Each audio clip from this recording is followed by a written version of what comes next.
بسم اللہ الرحمن الرحیم۔ آج کی میری ویڈیو ہے رمضان المبارک کے فضائل اور اعمال پر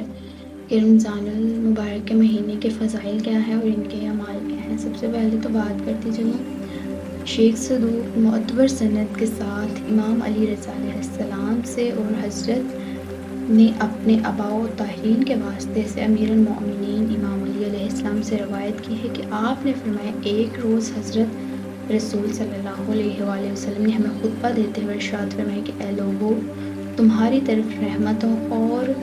برکتوں والا مہینہ آ رہا ہے جس میں گناہ معاف ہوتے ہیں۔ یہ مہینہ خدا کے ہاں سارے مہینوں سے افضل اور بہتر ہے، جس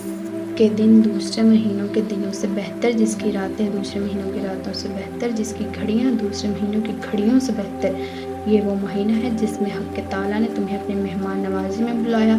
اور اس مہینے میں خدا نے تمہیں بزرگی والے لوگوں میں سے قرار دیا کہ اس میں سانس لینا تمہاری تسبیح، سونا عبادت کا درجہ پاتا ہے، اور اس میں تمہارے اعمال قبول کیے جاتے ہیں، دعائیں منظور کی جاتی ہیں۔ بس تم اچھی نیت اور بری باتوں سے پاک دلوں کے ساتھ اس ماہ میں خدا تعالیٰ سے سوال کرو کہ وہ تمہیں اس ماہ کے روزے رکھنے اور اس کی تلاوت کرنے، قرآن پاک پڑھنے کی توفیق عطا فرمائے، کیونکہ جو شخص اس بڑائی والے مہینے میں خدا کی طرف سے بخشش سے محروم رہ گیا وہ بدبخت اور بد انجام ہوگا۔ اس مہینے کی بھوک پیاس میں قیامت والی بھوک پیاس کا تصور کرو،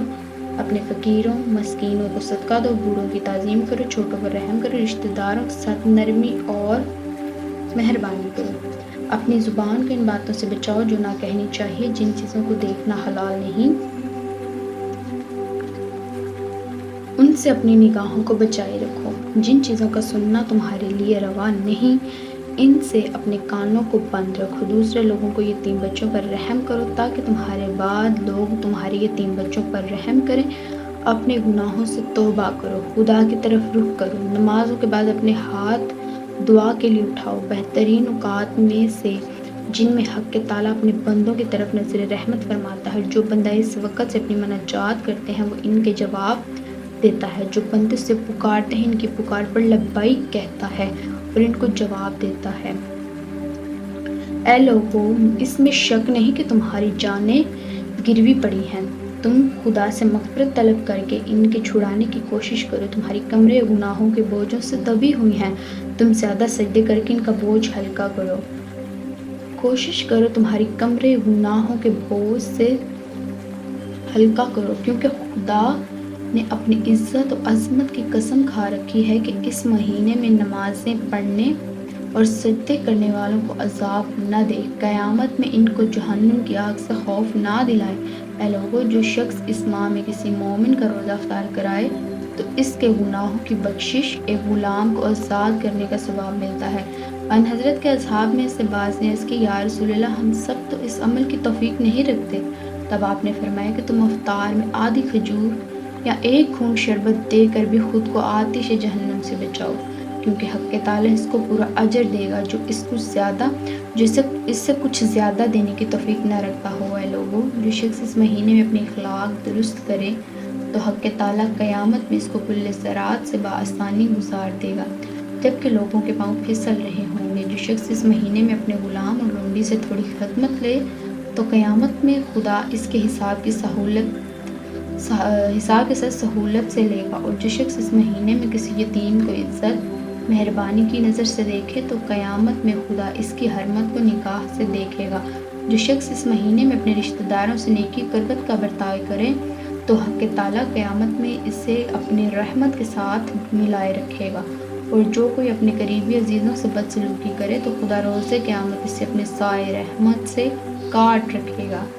جو شخص اس مہینے میں سنتی نمازیں بجا لائے تو خداوند تعالیٰ قیامت کے دن اسے دوزخ سے برائت نامہ عطا کرے گا۔ جو شخص اس ماہ میں اپنی واجب نمازیں ادا کرے تو حق تعالیٰ اس کے اعمال کا پلڑا بھاری کر دے گا، جبکہ دوسرے لوگوں کے پلڑے ہلکے ہوں گے۔ جو شخص اس مہینے میں قرآن پاک کی ایک آیت پڑھے تو خداوند کریم اس کے لیے کسی اور مہینے میں قرآن ختم کرنے کا ثواب لکھے گا۔ اے لوگو، بے شک اس ماہ میں جنت کے دروازے کھلے ہوئے ہیں، پس اللہ تعالیٰ سے دعا کرو کہ وہ انہیں تم پر بند نہ کرے۔ دروازے دوزخ کے دروازے اس مہینے میں بند ہیں، پس خدا تعالیٰ سے سوال کرو وہ انہیں تم پر نہ کھولے۔ شیطانوں کو اس مہینے میں زنجیروں میں جکڑ دیا گیا ہے، بس خدا سے سوال کرو کہ وہ انہیں تم پر مسلط نہ ہونے دے۔ الحتیٰ شیخ صدوق علیہ الرحمہ نے فرمایا کہ جب ماہ رمضان داخل ہوتا ہے تو رسول اللہ صلی اللہ علیہ وآلہ وسلم تمام اسیروں کو رہا کر دیتے ہیں، ہر سوالی کو عطا فرماتے ہیں۔ مؤلف کہتا ہے کہ رمضان المبارک میں خدا تعالیٰ کا مہینہ ہے اور یہ سارے مہینوں سے افضل ہے۔ یہ وہ مہینہ ہے جس میں آسمان، جنت اور رحمت کے دروازے کھول دیے جاتے ہیں، دوزخ کے دروازے بند کر دیے جاتے ہیں۔ اس مہینے میں ایک رات ایسی بھی ہے جس میں عبادت کرنا ہزار مہینوں کی عبادت سے بہتر ہے۔ پس اے انسانوں، تمہیں سوچنا چاہیے کہ تم اس مہینے کی رات دن کس طرح گزارو گے اور اپنے اعضائے بدن کو خدا کی نافرمانی سے کیوں کر بچاؤ گے۔ خبردار کوئی شخص اس مہینے کی راتوں میں سوتا رہے اور اس کے دنوں میں حق تعالیٰ کی یاد سے غافل رہے، کیونکہ ایک روایت میں آیا ہے کہ ماہ رمضان کا دن کا روزہ افطار کرنے کے وقت اللہ تعالیٰ 1,00,000 انسانوں اور جہنم کی آگ سے آزاد کرتا ہے، اور شب جمعے کے دن ہر گھڑی میں خدا تعالیٰ ایسے 1,000 انسانوں کو آتش دوزخ سے رہائی بخشتا ہے جو دوزخی بن چکے ہوتے ہیں۔ نیز اس مہینے کی آخری رات اور دن میں حق تعالیٰ اپنے اتنے بندوں کو جہنم سے آزاد کرتا ہے جتنے کہ پورے مہینے رمضان میں آزاد کر چکا ہے۔ پس سے میرے عزیزو دوستو، توجہ کرو، مبادن یہ مبارک مہینہ تمام ہو جائے، تمہاری گردن پر گناہوں کا بوجھ باقی رہ جائے، اور جب روزے دار اپنے روزے کا اجر پا رہے ہوں تو تم ان لوگوں میں سعی کرے اور توبہ و استغفار کر کے خدا کا تقرب حاصل کرنا چاہیے، کیونکہ امام جعفر صادق علیہ السلام، اللہم صلی علی محمد وعلی محمد، امام جعفر صادق علیہ السلام سے روایت ہے کہ جو شخص اس بابرکت مہینے میں نہیں بخشا گیا تو وہ آئندہ رمضان تک نہیں بخشا جائے گا، سوائے اس کے کہ وہ عرفہ میں حاضر ہو جائے۔ پس تمہیں ان چیزوں سے پرہیز کرنا چاہیے جن کو خدا نے حرام کیا ہے، یعنی حرام چیزوں سے روزہ افطار نہیں کرنا چاہیے، اور تمہیں اس طرح رہنا چاہیے جیسے امام جعفر صادق علیہ السلام نے وصیت فرمائی ہے کہ جب تم روزہ رکھو تو تمہارے کانوں، آنکھوں، بدن کے رونگٹوں اور جلد کے دوسرے سب اعضاء کو بھی روزہ دار ہونا چاہیے، یعنی کہ ان حرام بلکہ وہ چیزیں اور کاموں سے بچائے رکھو۔ نیز فرمایا کہ تمہارے روزہ دار ہونے کا دن اس طرح کا نہ ہو جیسے تمہارا روزہ دار نہ ہونے۔ پھر فرمایا کہ روزہ صرف کھانے پینے سے رکنے تک ہی نہیں بلکہ حالت روزہ میں اپنی زبانوں کو جھوٹ سے اور آنکھوں کو حرام سے دور رکھیں۔ روزے کی حالت میں کسی سے لڑائی جھگڑا نہ کرو، کسی سے حسد نہ رکھو، کسی کا گلہ شکوہ نہ کرو، جھوٹی قسم بھی نہ کھاؤ بلکہ سچی قسم سے بھی پرہیز کرو، گالیاں نہ دو، ظلم نہ کرو، جہالت کا رویہ نہ اپناؤ، بے زاری ظاہر نہ کرو، اور یاد خدا اور نماز سے غفلت نہ برتو۔ ہر وہ بات جو کہنا چاہیے اس سے خاموشی اختیار کرو، صبر سے کام لو، سچی بات کہو، برے آدمیوں سے الگ رہو، بری باتوں سے، جھوٹ بولنے سے، بہتان لگانے سے، لوگوں سے لڑائی جھگڑا کرنے، گلہ کرنے اور چغلی کھانے جیسی چیزوں سے پرہیز کرو۔ کو آخرت کے قریب جانو، حضرت قائم آل محمد کے حضور اور فرج کے انتظار میں رہو، آخرت کے ثواب کی امید رکھو، آخرت کے لیے اچھے اعمال کا ذخیرہ تیار کرو۔ تمہیں خدا کے خوف اور اس طرح سے عاجز و خوار رہنا چاہیے جیسے وہ غلام اپنے آقا سے ڈرتا ہے، اس کا دل رکا ہوا، جسم سہما ہوا ہوتا ہے۔ خدا کے عذاب سے ڈرو اور اس کی رحمت کی امید رکھو۔ اے روزہ دارو، تمہارے عیبوں سے تمہارا باطن،